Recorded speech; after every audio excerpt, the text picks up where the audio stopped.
Hello everyone, Zelrant here, and for today's video on Lost Sword, we have the latest patch notes coming for the game here, and this is coming with a new unit here, which is Summer Mary. As you can see, we've already gotten teased this, but we didn't know the kit at the time, or anything else that was coming out as well. So I thought we just gotta go over it and take a look at what we have within her kit.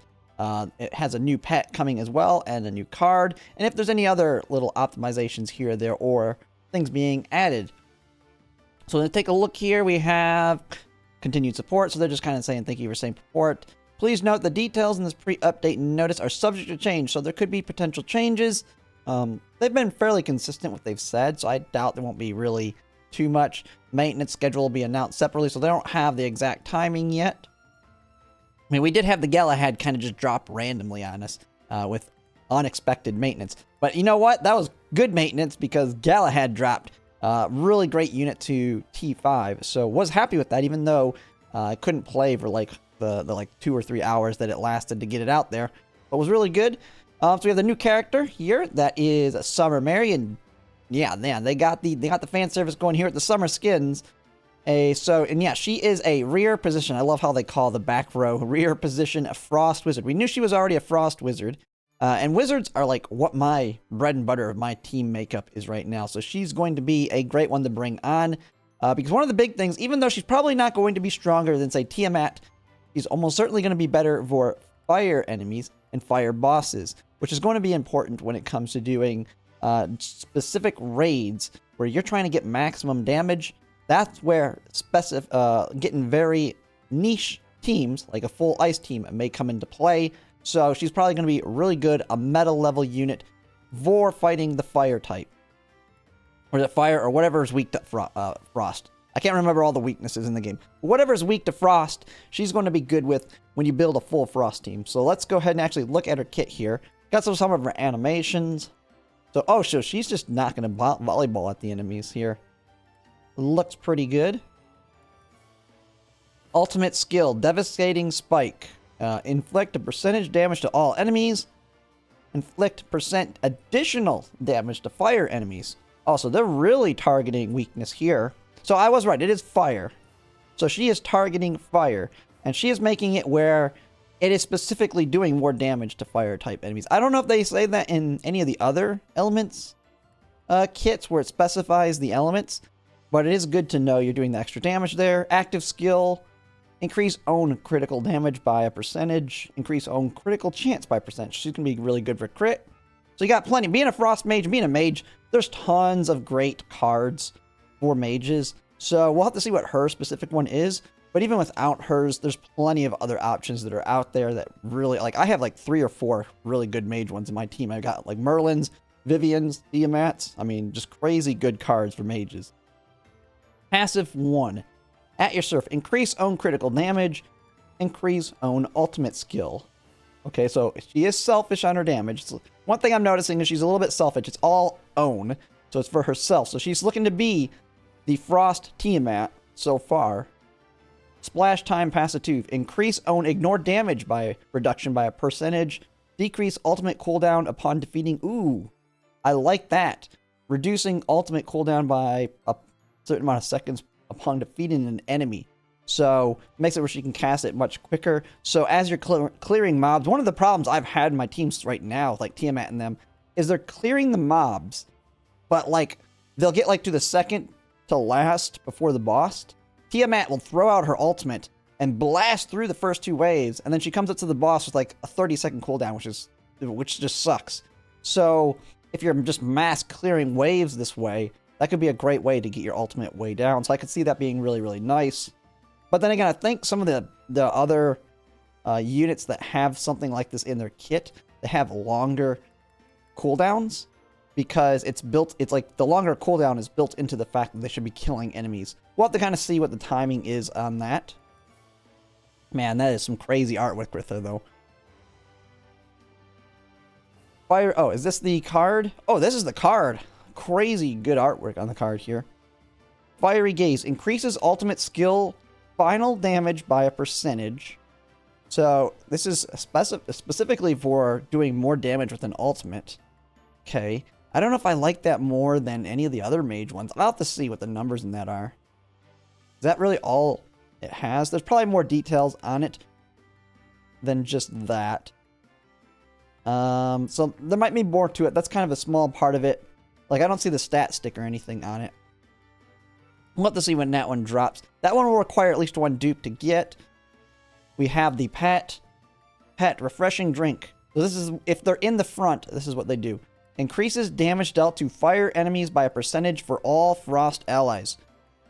Now that is a very specific one. That is going to be, to me, that one's not a very easy pickup, just for the fact that it's very specific, especially for us on global. I know Korean, they've been out for months, and so they're probably at this point trying to build very specific teams. You get that Frost team together, you're going to just annihilate. This is going to be like top of the line, probably best in slot for fire bosses when it comes to raid when you're trying to do the most damage. But outside of that, this is going to be a terrible pet. Just looking at that. And it doesn't have, it doesn't show, so it's not showing the stat sticks from the pet or the cards. We'll have to see those when it comes out. I like that, but it'll be a pet that I'll be happy to get when I just randomly get it on the random one. I do not think I want to pull for this because I want to save my pulls to max out a really good generic one like Tiamat, Phoenix. I can't remember all the other ones. I think Rand's pet. Like one of them, whenever one of those reruns that has a tier 0, really good damage dealing one, I want to max dupe them. This one's too specific for that, but I think it'll be very good for raid content, especially later game once you really are solidified in your core teams and now you're trying to get more specific teams. So I do like that. I don't think I've really seen that with many other pets. New content. New upgrade path for Chaos Cube and Relic. So they've added, so we're going to be going from those legendaries to this ancient, so they're adding more ways to increase your damage. Now, so one big thing in global is we just updated it immediately with the Korean version. So a lot of this stuff isn't as relevant to us yet, because we're probably not going to unlock ancient Chaos Cubes for a little bit, because we're still trying to get legendary gear and stuff. So new Relic, so more, we're already leveling up the main Relic. Well, it looks like they're adding a second one for when you get higher level. New currency, Chaos Cube. That's going to be used for the cubes. So, and Chaos Cubes and Golden Power can be obtained from dismantling 201 plus equipment. So, like, the highest equipment out there is 200 right now that I've seen. I'm guessing that is part of this new stuff down here with more equipment.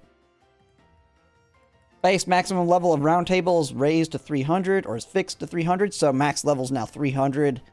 Beyond that, the level can be further increased based on the number of oh, they're going the Nikke route. They're just going the Nikke route. Beyond that, the level can be further increased based on the number of characters you own, as well as the Transcendent and Awakening status. So you're going to want dupes of you're wanting everybody. The more characters, the more higher level you can get. That's the same thing Nikke has. And so every unit's a good unit. I really love Nikke's system. It's one thing I wish Gotchas did more of that, and this is really good, is I like the feeling of never-ending progress. I know some people don't like that. They like to have like that true, hey, I'm max level. I have the max level gear, top stats and everything, good to go. No, I like the kind of always having progress. Now, I hate the RNG of farming weapons that have the perfect stats. That has this in this game, but it's not too bad. It doesn't feel bad. But I do like the whole just constantly grinding levels and raising your characters infinitely, essentially. And it's the same system that Nikke has. I do like that. And it gives you an incentive to be happy for any SSR that drops, because it means you can raise your level a little bit higher once we start getting towards that level cap. Now, in Nikke, this really only applies to whales, because in Nikke, you're never going to be able to get to your level cap quick enough to a point that you're at the level cap and need more characters. You're just going to get characters at a rate that's too quick for you to actually catch up to. We'll see how it works within Lost Sword, though. New profile background. I think this is the Summer Mary one where they're on the beach. New Inn Attendant. I think that's Summer Mary as well. New Adventure Chapter. So it's expanded up to 53. Man, I'm only on like 30 something. And they are really hard at this point to push through. So some nice that there's more content for us. Starting from Chapter 53, the Legendary Holy Fire Equipment Set. So a new equipment set. So I'm guessing that's the 201 plus. Nice. Stonehenge 411, so there's a new floor. Secret Cow Dungeon 4, so they're basically raising the cap and everything. And I'm gonna guess this is gonna be the normal pace, just like Nikke. And Nikke and their story mode, they add more story, much more difficult, needing higher level to get through it. Probably going to be the same with this, but if it'll probably end up being like Nikke as well, where eventually being the keyword, you'll be caught up, and then you should be able to just maintain from there, which I'm guessing is going to happen with us here on Global with this. So good there. Holy Fire, new set, new weapons, new unique legendary gear, Thunderclap and Thunderheart. Can attain Stonehenge, floor 11. Can be crafted as well. Okay. New pickup event. Period to be announced, update after maintenance. Summer Mary. And so this is the big one. K is the standard unit that's a rerun. K's alright. Like, I like her card. Like, I'd probably... I haven't upgraded her card yet. I pulled her dupes on the standard banner. She's definitely one that I don't really care about transcending. I mean, I've got Galahad and Lancelot as my tanks. But not too bad overall unit. Just not one that I want to invest in for a lot of dupes at this point. So I will be saving a lot of pulls over this one. Because I'm probably going to pull... We'll have to see how Summer Mary works out. I'll probably pull over her. Do 30 pulls because I'm 40 away from Pity. I probably don't want to use my guarantee on her. So we'll see if we can get her in 30 pulls. And then I'll probably, after that, I will not pull a guarantee.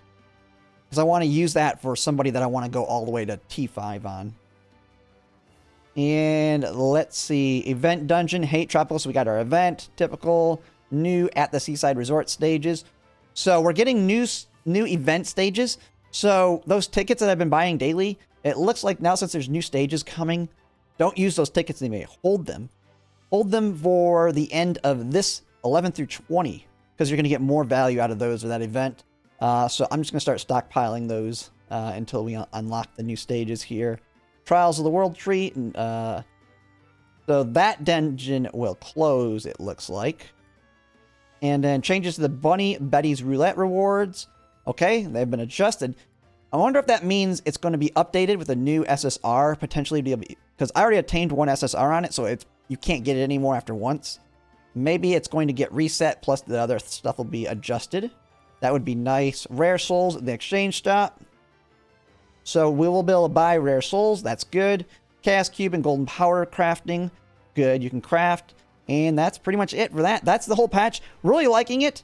Some of the stuff is really more... I mean, it's for all, because we're all in the same game. We basically were just given the Korean game with translations on Global. So some of the stuff will not apply for us for a little bit, but it does mean we're basically going to catch up to it eventually. It's just like Nikke. Eventually you catch up, and then you're just alongside everybody else.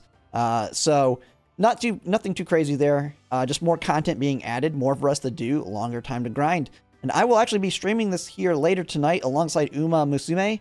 So I'll see you there when we get to it. But yeah, overall, really, really good. Liking this update.